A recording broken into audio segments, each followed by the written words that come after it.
É emocionante.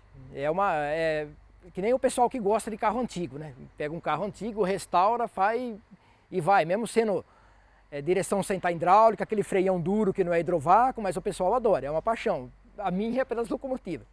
Entendeu? Então, tanto as máquinas a vapor como essas diesels que a gente está começando agora, que são as diesels de primeira geração, elas não têm nada automático. Entendeu? É tudo assim, é tudo manual, você tem que ir no ouvido mesmo, na tensão, na aceleração. A hora que patina, você já tem que dar um pouquinho de areia antes para não patinar.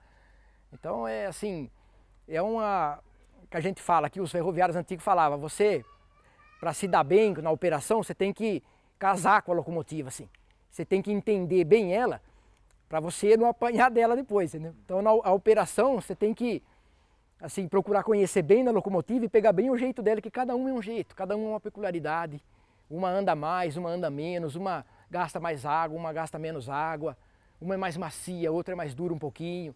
Então tem essas peculiaridades, sabe? Então é um trabalho que desperta realmente uma atenção mesmo. Tá? O apito, né? Principalmente todo mundo gosta de apitar o trem, né?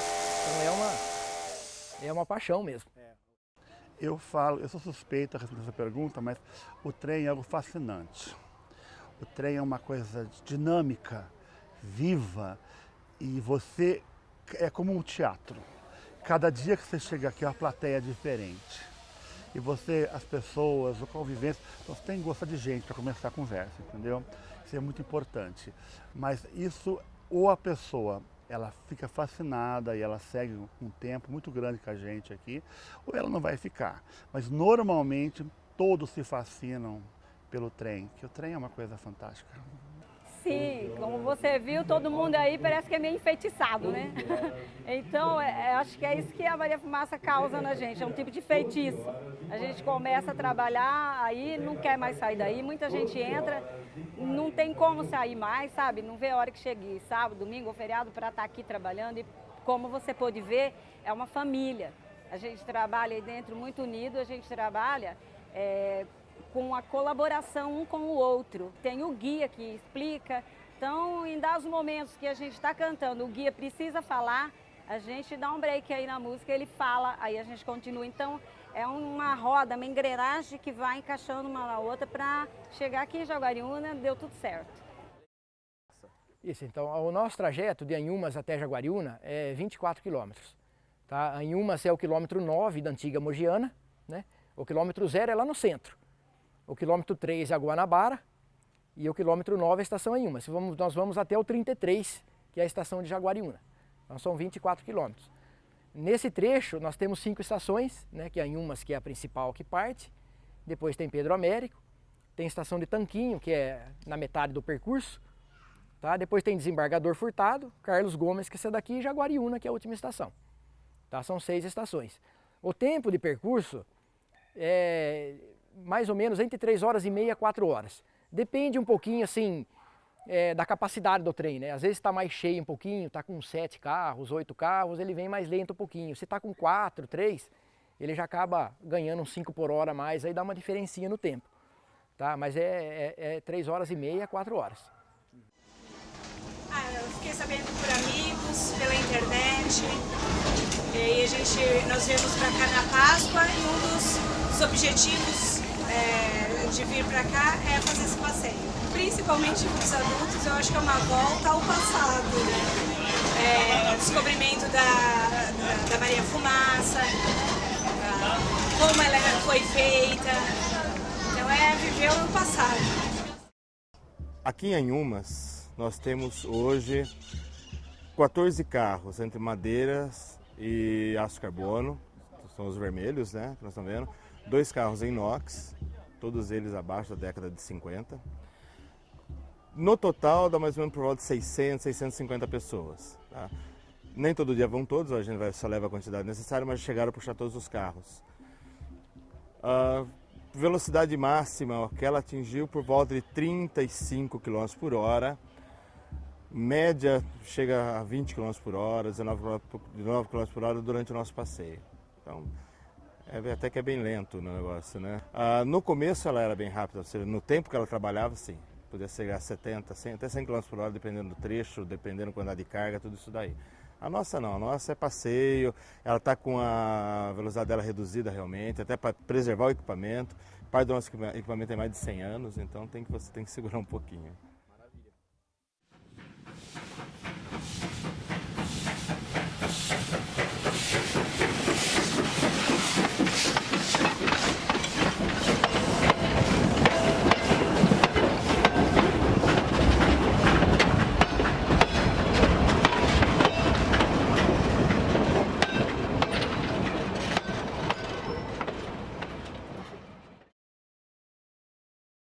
A preocupação nossa é imensa que seja uma viagem ao tempo, que resgate saudade das pessoas que conheceram essa época e desperte curiosidade e fascínio para as crianças que nunca viram um trem de verdade, um trem a vapor, um trem de 100 anos de idade. E regado a isso, tem a história do café, da terra dos barões, que foi Campinas, do Ouro Verde, para que seja um passeio rico em cultura, história, entretenimento, que a pessoa saia daqui com uma lição de vida e de história. Não, com certeza. O trem remete sim, um passeio.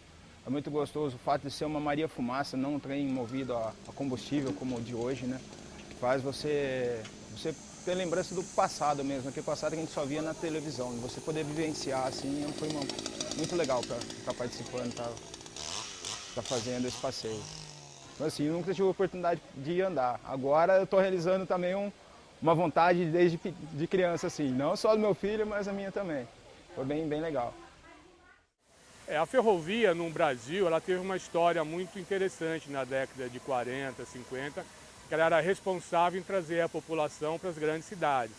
Então, a história da ferrovia, ela iniciou lá atrás com essa paixão, né? E isso foi passado de pai para filho, e isso gerou a economia do país, e ser ferroviário no passado era uma profissão de altíssima qualidade e de remuneração também, né? Pena que a ferrovia ao longo dos anos foi se perdendo, mas ela tem essa história, essa paixão, né? Quem trouxe para o Brasil foi o Irineu Evangelista de Souza, o famoso Barão de Mauá, tá? Que ele viajava muito, né? Então ele já via as ferrovias fora do Brasil, né? Na Europa, que ele ia bastante. E ele viu e ele resolveu trazer a ferrovia para cá. E ele foi um empreendedor, né? É uma pessoa que eu acho que é difícil ter nos dias de hoje fazer o que ele fazia, né? E ele não se conformava, né? Das distâncias ainda, a gente tá tudo de carroça, no cavalo, né? Você vê, o nosso imperador ia para Petrópolis, levava horas lá, levava dias, né? E no fim ele fez a Estrada de Ferro Mauá, né? Que foi aquele trechinho inicial lá, que hoje não existe mais, infelizmente. E você vê que colocou o trem para rodar lá, a primeira locomotiva, que foi a apelidada de Baronesa, né? Que essa aí não existe, que está lá, e o empreendedorismo dele. Ele que começou, mas observando, né, a carência que o Brasil tinha de transporte na época, né? E dali começou a crescer, né? Depois veio a São Paulo Rail, né? Que fez a ferrovia Santos Jundiaí, que ajudou muito na exportação, que ajudou muito o Brasil. Aí foi expandindo devagarzinho, né?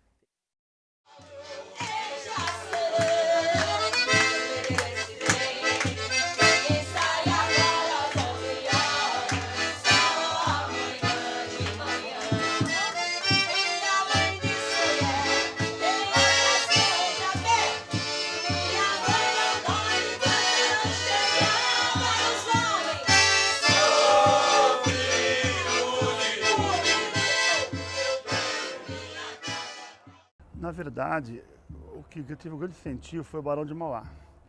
Em 1850, mais ou menos, ele começou o trecho de Rio a Petrópolis. Mas teve todo um fascínio na época do imperador, Dom Pedro II. E foi uma locomotiva que veio da Escócia. Uma locomotiva que não era uma locomotiva nova, que chegou no Brasil colocando o nome de Baronesa. E ela fez o primeiro trecho, dia 30 de abril de 1854. Rio até Petrópolis. Foi o marco inicial do empresário do Império na época. Depois, no nosso estado de São Paulo, em 1867, nascia São Paulo Railway, Santos até Jundiaí, entendeu? Então, tudo foi movido pelo café.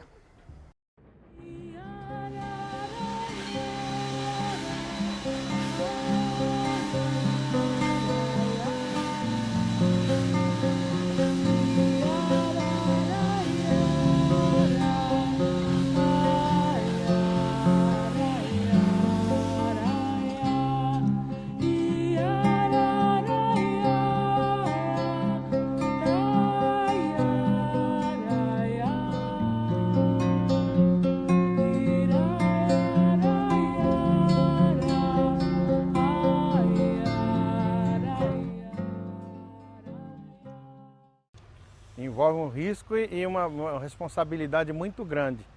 Porque não é só subir numa locomotiva e sair com ela andando com os carros atrás. A gente tem que preocupar, às vezes tem criança que não para quieto dentro, por exemplo, entrada de chave, tem que passar devagar, objeto que colocam na linha. Tudo isso a gente tem que estar com atenção constante. E no caso de uma locomotiva a vapor, inclusive, tem que estar com atenção no nível de água da caldeira e a pressão dela. Então, tem a Carmen, que passa tocando músicas, né? Animando o pessoal, ela passa de carro em carro.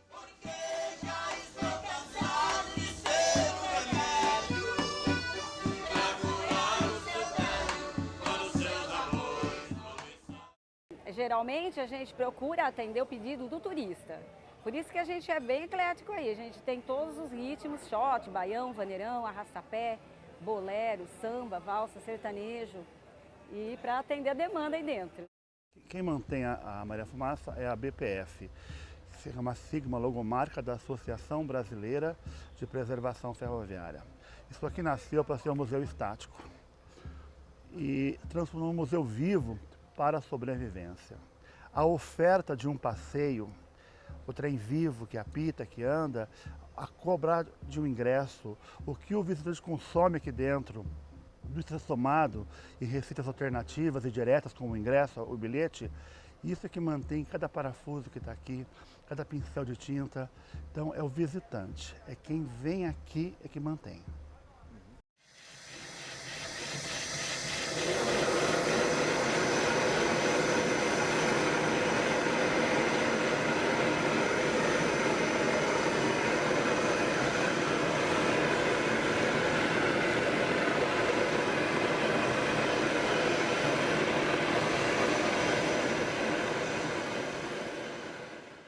Eu acho bem interessante porque hoje as gerações atuais estão esquecendo de como que começou tudo e esquecendo da raiz a gente acaba tendo dificuldade para a gente conseguir progredir e conseguir conhecer cada vez mais.